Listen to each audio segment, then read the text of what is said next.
Welcome बच्चों। आज आप लोग पढ़ेंगे लाइफ प्रोसेसेस, जीवन की प्रक्रियाएं। वैसे तो जीवन में होने वाली जो प्रक्रियाएं हैं वह भिन्न भिन्न प्रकार की होती हैं। जैसे कि हम पोषण करते हैं तो पोषण के बाद हमें ऊर्जा मिलती है, तो ऊर्जा के द्वारा हम अन्य कार्य को अंजाम तक पहुंचाते हैं, श्वसन करते हैं। अन्य पौधे जो जीवधारी श्रेणी में आते हैं वह अपना प्रकाश संश्लेषण की क्रिया करते हैं और भोजन बनाते हैं। उसी तरीके से सजीव निर्जीव के बारे में, वह शरीर के आंतरिक अंगों के बारे में आप एक एक करके अध्ययन करेंगे और किस तरीके से इसमें आप जीवन की प्रक्रियाओं को समझेंगे। सबसे पहले इसमें सजीव और निर्जीव को हम तुलनात्मक दृष्टि से बताते हैं जो आपको समझने में आसानी होगी। इसको हम लिविंग एंड नॉन लिविंग, निर्जीव और सजीव कहते हैं। सबसे पहले बच्चों यह जान लेना आवश्यक है, सजीव है क्या या निर्जीव है क्या। किसे आप सजीव कहेंगे या किसे आप निर्जीव कहेंगे। जैसे मैं आपसे अगर पूछूं यह बोर्ड क्या है तो आप कहेंगे यह बोर्ड निर्जीव है। यह चाक क्या है, यह निर्जीव है। यह फाइन क्या है, निर्जीव है। यह मकान क्या है, निर्जीव है, क्योंकि यह मैन मेड, मानव के द्वारा कृत्रिम रूप से बनाए गए हैं जो निर्जीव के श्रेणी में रखे जाते हैं। जबकि जो सजीव होते हैं उसमें एक डिफिनिट शेप एंड साइज, उनका एक निश्चित आकृति व आकार होता है। यह तय है कि अगर मैं कहूं आपसे कि मैंने एक चींटी देखा तो आप चींटी का नाम लेते ही तुरंत आपके दिमाग में बात यह समझ आती है कि बहुत छोटा सजीव है जो अपनी जैविक क्रियाओं को करने के लिए वह अपने एक स्थान से दूसरे स्थान तक जाता है। मैं कहूं कि एक बरगद का वृक्ष देखा तो तुरंत एक ब्रॉड ट्री आपके दिमाग में चल आता है। लेकिन वहीं पर अगर इस बात को मैं कह दूं कि एक मैंने हाथी को देखा जिसका वजन 5 केजी था, यह कोई मानने को तैयार नहीं होगा कि हाथी का वजन वो भी 5 केजी का। अगर मैं कहूं कि चींटी का वजन 10 कुंटल था, यह असंभव, क्योंकि सजीव और निर्जीव की पहचान के लिए यह आवश्यक है पहला कि डिफिनिट शेप एंड साइज, जिसको कहा जाता है निश्चित आकृति एवं आकार। सभी सजीवों का एक निश्चित आकृति होती है और आकार होता है। एक मानव की कल्पना करते हैं तो कहा जाता है कि यह 4 फुट 5 फुट 6 7 8 फुट तक का ही होगा, 20 फुट का मानव नहीं होगा। उसी तरह से अलग अलग प्रजाति के पौधे हैं, अलग अलग जाति के जंतु हैं, सबका अलग अलग शेप एंड साइज है। ठीक उसी तरह से जो निर्जीव होते हैं उनका निश्चित आकृति व आकार नहीं होता। आपसे कहा जाए कि मैंने एक पत्थर को देखा तो पत्थर छोटा भी हो सकता है, बड़ा भी हो सकता है। आपसे कहा जाए कि मैं एक मकान को देख करके आया हूं तो आप छोटा भी मकान देख सकते हैं, बड़ा भी, यह आकलन नहीं कर पाएंगे। आपसे उससे पूछेंगे तो उसका साइज क्या था, लंबाई चौड़ाई क्या था। इसलिए इसका निश्चित आकार और आकृति निश्चित होता है, जबकि इसका निश्चित आकृति एवं आकार नहीं होता। ठीक है। दूसरा है इसमें यह जटिल कार्बनिक अणुओं का बना हुआ रासायनिक संगठन होता है। यह कार्बनिक अणुओं का बना हुआ जटिल रासायनिक संगठन होता है। यह कार्बनिक अणुओं का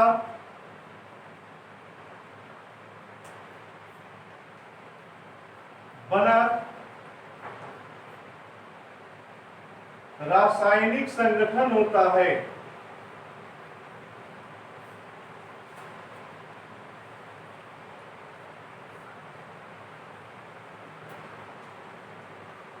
मतलब यह कार्बनिक अणुओं का अर्थात ये इसमें carbohydrate, fat, protein, vitamin, minerals इत्यादि से यह बने हुए होते हैं।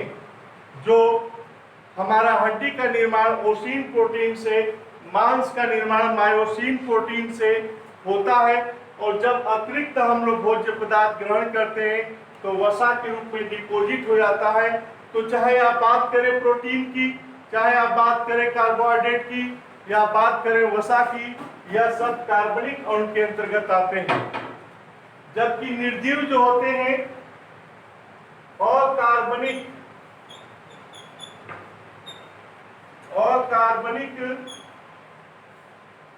अणुओं का बना मिश्रण होता है। मिश्रण और संगठन में अंतर है। जटिल और सरल में यह कार्बनिक अणुओं का बना जटिल रासायनिक संगठन, यह सरल अणुओं का बना मिश्रण होता है। जैसे अगर मैं कहूं बालू या रेत, तो बालू और रेत का सूत्र क्या होता है? SiO2 सिलिका कहते हैं, जिसमें सिलिकॉन डाइऑक्साइड को कहा जाता है, जो सिलिका और ऑक्सीजन का सम्मिश्रण होता है। अगर उस बालू से या सीमेंट से जो मकान का निर्माण होता है तो उसका एक मिश्रण कहा जाता है। और यह मिश्रण अकार्बनिक होते हैं, क्योंकि सिलिकॉन क्या है? अकार्बनिक अणु है। ऑक्सीजन क्या है? अकार्बनिक अणु है। और कार्बनिक अणु की विशेषता क्या होती है? उसमें कार्बन के अणु पाए जाते हैं। उसके बाद तीसरा, जितने भी सजीव होते हैं उनमें कोशिकाएं उपस्थित होती हैं। कोशिकाएं उपस्थित होती हैं। और निर्जीव में कोशिकाएं क्या होती हैं? अनुपस्थित। क्योंकि कोशा की परिभाषा में आपने पढ़ा है कि कोशा प्रत्येक जीवधारी की यानी कि सजीव की, कोशा प्रत्येक जीवधारी की आधारभूत एवं संरचनात्मक इकाई होती है। यानी किसी सजीव की अगर आप कल्पना करते हैं तो यह तय है कि उसका सजीव का निर्माण बिना कोशिका के संभव नहीं है। उसमें चाहे कोशिका एक कोशिका हो या बहुकोशिका हो, या कोशिकाओं का जो समूह उत्तकीय स्तर का हो या उत्तकों का समूह अंगीय स्तर का हो, या बिना कोशिका के किसी सजीव की आप कल्पना नहीं कर सकते। तो कोशिकाएं किसमें पाई जाती हैं? सजीवों में। और निर्जीवों में क्या होती है? कोशिकाएं नहीं होती। उपापचयी क्रियाएं, जरा ध्यान दीजिए ये बात को। उपापचयी क्रियाएं,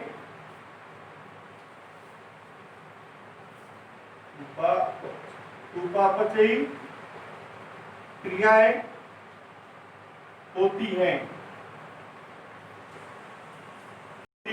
उपापचय क्या होता है? जिसको मेटाबॉलिज्म कहते हैं। उपापचयी क्रियाएं दो का सम्मिश्रण होता है, जिसको आप अपचय और उपचय शब्द से जानते हैं, जिसको इंग्लिश में कहा जाता है कैटाबोलिक और इसको एनाबोलिक। इसमें एनर्जी क्या होती है? उत्सर्जित होती है। इसमें एनर्जी क्या होती है? अवशोषित होती है, क्योंकि यह अपचय जो होता है श्वसन की प्रक्रिया को कहा जाता है कैटाबोलिक प्रोसेस, जबकि प्रकाश संश्लेषण की क्रिया को हम उपचय प्रक्रिया कहते हैं।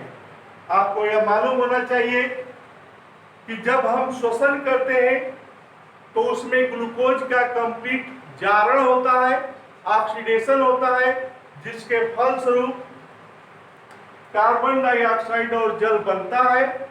और साथ ही साथ कितना ऊर्जा निर्मुक्त होती है?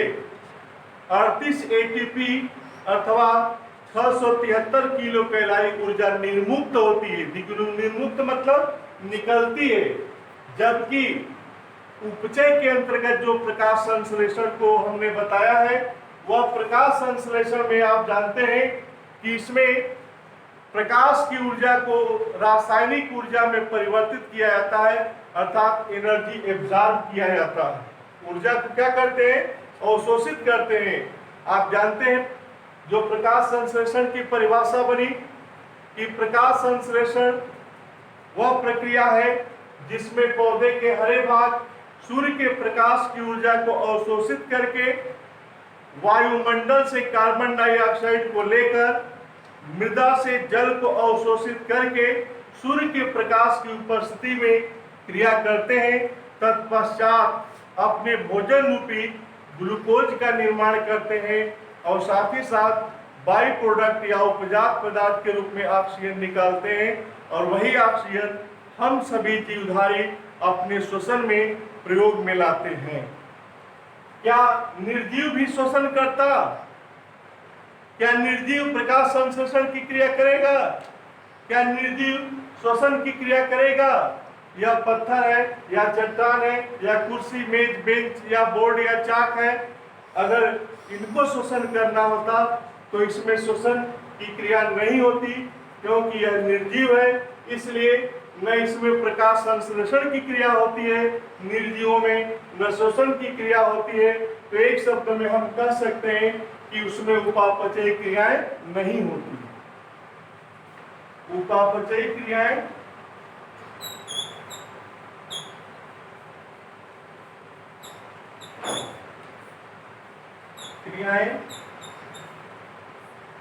नहीं होती।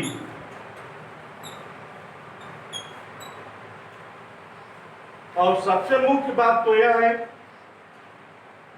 प्रत्येक सजीवों का जो प्रमुख लक्षण होता है, अपने ही जैसे संतान की उत्पत्ति करना।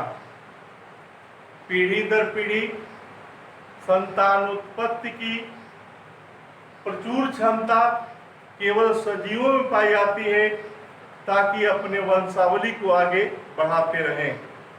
यह संभव नहीं है कि दो चाक को रख दिया जाए वर्षों तक और कुछ ही वर्ष बाद, 2-4 वर्ष बाद आप देखें तो तीसरा चाक पैदा हो जाएगा। ये संभव नहीं है, क्योंकि यह क्या है? निर्जीव है। लेकिन आपने देखा पौधों के केस में, जंतुओं के केस में, पौधों के केसों में ज्यादातर यह स्वपरागण या परपरागण के थ्रू इनका निर्माण होता रहता है। लेकिन जंतुओं में आपने देखा होगा सेक्सुअल रिप्रोडक्शन या एसेक्सुअल रिप्रोडक्शन के थ्रू यह संतान उत्पत्ति की क्षमता होती है। तो यह केवल सजीवों में ही संभव है, निर्जीवों में संभव नहीं होता। तो जो अपने ही जैसे प्रजनन की जो क्षमता होती है वह केवल किसमें होती है? सजीवों में, निर्जीवों में नहीं होता। जीवन चक्र का पाए जाना, जब कोई भी जीव जन्म लिया है तो उसका मृत्यु सुनिश्चित है। तो प्रत्येक जीवधारी में लाइफ साइकिल, जीवन चक्र का पाया जाना निश्चित होता है, जबकि निर्जीवों में जीवन चक्र का पाया जाना निश्चित नहीं होता। और प्रत्येक सजीव या जीवधारी अपनी आवश्यकता की पूर्ति करने हेतु वह एक स्थान से दूसरे स्थान तक विचरण करते हैं, जबकि निर्जीवों में ऐसा नहीं है कि कोई मकान या कोई निर्जीव वस्तु अपने आप चल करके किसी दूसरे के समीप जा पहुंचे, यह संभव नहीं है। इस प्रकार से यह सजीवों के और भी, सजीव निर्जीव के और भी लक्षण हैं, लेकिन इतना अगर याद कर लें तो बहुत है। और साथ ही साथ जो लोकोमोशन है या न्यूट्रिशन है या रिस्पायरेशन है या एक्सक्रीशन है, जिसको आप कहते हैं श्वसन, उत्सर्जन, पोषण, पाचन, यह सब क्रिया किसमें होती है? सजीवों में होती है। यह सब क्रिया निर्जीवों में नहीं होती। इस प्रकार से यह सजीव निर्जीव के बीच एक क्वेश्चन पूछा जाता है कि कौन सी संयोजक कड़ी होती है। तो सजीव और निर्जीव के बीच जो कड़ी होती है संयोजक, उसका नाम है वायरस, जिसको विषाणु कहते हैं। जो सजीवों के भी लक्षण प्रकट करता है और निर्जीवों के भी लक्षण प्रकट करता है। वह वायरस जब किसी जीवधारी के अंतर्गत प्रवेश न करे, अर्थात किसी पेड़ पौधों के अंदर या किसी जंतु के अंतर्गत जब तक प्रवेश नहीं करता, तब तक वह वायरस निर्जीव के रूप में अपना जीवन यापन करता है। लेकिन जो ही वह वायरस किसी पादप या जंतु शरीर के अंतर्गत प्रवेश करता है, तो उसमें मल्टीप्लिकेशन या डुप्लीकेशन के थ्रू, उस रिप्रोडक्शन की क्रिया के फलस्वरूप उनकी संख्या में वृद्धि होती है, अर्थात वह सजीवों जैसे लक्षण प्रकट करने लगते हैं, अर्थात उनमें सजीवों के भी लक्षण देखे गए। इस प्रकार से वैज्ञानिकों द्वारा यह आकलन है, यह बताया गया है कि किसी वायरस में जनसंख्या जो वृद्धि होती है, 1 सेकंड में लगभग 100 अरब संख्या में वृद्धि होती है। अब आइए, जो जीवन की जो प्रक्रियाएं हैं, वह जीवन की प्रक्रियाएं में सभी जीव अपनी अपनी क्रियाकलाप को करने के लिए, जैसे श्वसन को या पोषण को या उत्सर्जन को या गमन को या कार्यकी को करने के लिए सबसे पहला कार्य होता है ऊर्जा चाहिए। अगर किसी जीव में, अगर हम मान लें, अगर मानव में यदि शक्ति न हो तो क्या हम किसी कार्य को कर पाएंगे? और शक्ति या ऊर्जा के लिए हमें क्या करना चाहिए? भोजन ग्रहण करना चाहिए। भोजन के द्वारा ही हमें क्या मिलता है? ऊर्जा मिलता है। और भोजन के अर्थात पोषण के द्वारा ऊर्जा जो मिलता है, उस ऊर्जा के द्वारा अलग अलग कार्य को अंजाम तक किया जाता है। जैसे कि टूटे फूटे अंगों की मरम्मत प्रोटीन का कार्य होता है। उसके बाद ऊर्जा उत्पादन, जैसे 1 ग्राम फैट या 1 ग्राम प्रोटीन या 1 ग्राम कार्बोहाइड्रेट की अगर बात करें, तो सबसे अधिक ऊर्जा जो प्रदान होता है वह वसा के द्वारा होता है, क्योंकि उसके द्वारा 58 एटीपी ऊर्जा निर्मुक्त होती है 1 ग्राम के द्वारा। तो इस तरीके से इसमें जो पोषण है, उन पोषण के आधार पर जो पोषक तत्व होते हैं वह निम्न प्रकार के होते हैं। एक एक करके आप देखेंगे। हाँ, यहाँ देखिए। इसके बाद पोषण, न्यूट्रिशन। न्यूट्रिशन है क्या? पोषक तत्वों को प्राप्त करने की क्रिया ही क्या कहलाती है? पोषण कहलाती है। पोषक तत्व मिलेगा किससे? भोजन से। और भोजन से ही हमें ऊर्जा प्राप्त होती है, और भोजन के द्वारा ही हमारे शरीर में ऊर्जा भी प्राप्त होती है। टूटे फूटे अंगों की मरम्मत भी होता है, शारीरिक बाढ़ अर्थात शारीरिक वृद्धि भी होती है, और हमें इम्यून सिस्टम, रोगों से लड़ने की क्षमता भी प्राप्त होती है। आप समझ सकते हैं, इस वर्तमान परिप्रेक्ष्य में वैज्ञानिकों के द्वारा बार बार आगाह किया जा रहा है कि इम्यून सिस्टम को बढ़ाए रखने के लिए आप नियमित रूप से वैसा खान पान होना चाहिए, जैसे दूध में हल्दी मिलाकर पिए, या गिलोय का जूस पिए, या विटामिन सी युक्त भोजन प्राप्त करें, जिससे आपके अंतर्गत इम्यून सिस्टम डेवलप हो। अर्थात जब इम्यून सिस्टम डेवलप होगा तो रोग प्रतिरोधक क्षमता आपके शरीर में पैदा होगा। अब पोषण जो होते हैं वह पोषक तत्व निम्न प्रकार के होते हैं, और निम्न प्रकार में जो पहला है कार्बोहाइड्रेट,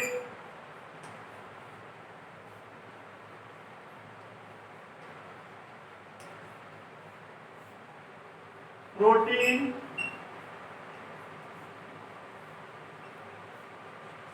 वसा, विटामिन,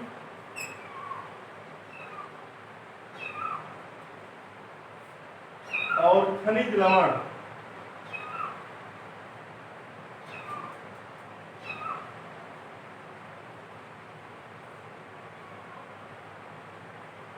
बच्चों, यह सबसे पहले जान लेना आवश्यक है कि पोषक आपके सिलेबस में नहीं दिया है, लेकिन पोषक तत्व जो होते हैं दो प्रकार के होते हैं, जिसको पोषक तत्व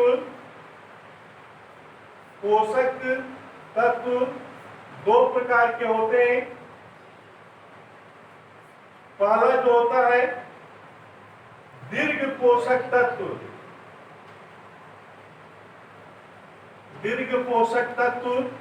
जिसको कहते हैं मैक्रो न्यूट्रिएंट, और दूसरा होता है लघु पोषक तत्व।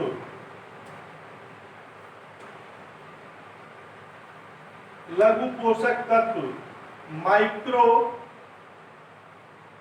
न्यूट्रिएंट। यहां पर दीर्घ पोषक तत्व किसे कहते हैं या लघु पोषक तत्व किसे कहते हैं? जिस भोजन को अधिकतर लोग अधिक मात्रा में प्राप्त कर लेते हैं उसे हम दीर्घ पोषक तत्व कहते हैं, और जो भोज्य पदार्थ को हमारे शरीर के लिए अत्यंत सूक्ष्म मात्रा की आवश्यकता होती है, अर्थात उसको बहुत कम ही लोग प्राप्त कर पाते हैं, उसे हम लघु पोषक तत्व कहते हैं।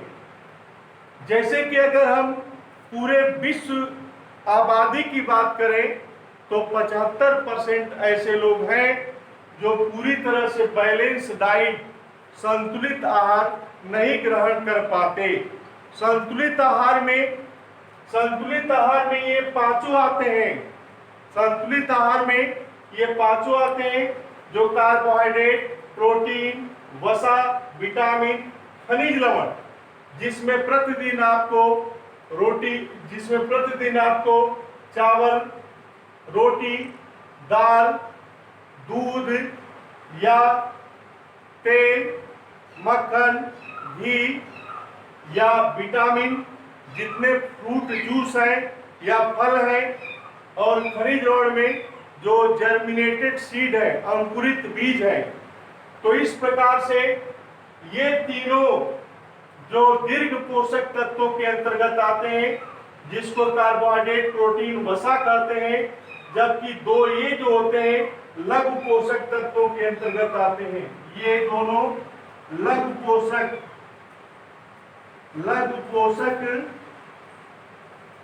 तत्व कहलाते हैं, और ये जो होते हैं तीनों दीर्घ पोषक तत्व कहलाते हैं। क्योंकि अगर गरीब से गरीब तबका कोई व्यक्ति हो तो कम से कम वह रोटी सब्जी या चावल सब्जी या रोटी दाल या चावल दाल या कुछ भी खाएगा वह खा सकता है। तो ये जो तीनों जो हैं वह किसी न किसी परिस्थिति में गरीब या मध्यम वर्ग के लोग भी इसको ग्रहण कर सकते हैं। इसीलिए इसको माइक्रोन्यूट्रिएंट, अधिक मात्रा में लोग, अधिक व्यक्ति इन तीनों का सेवन करते हैं।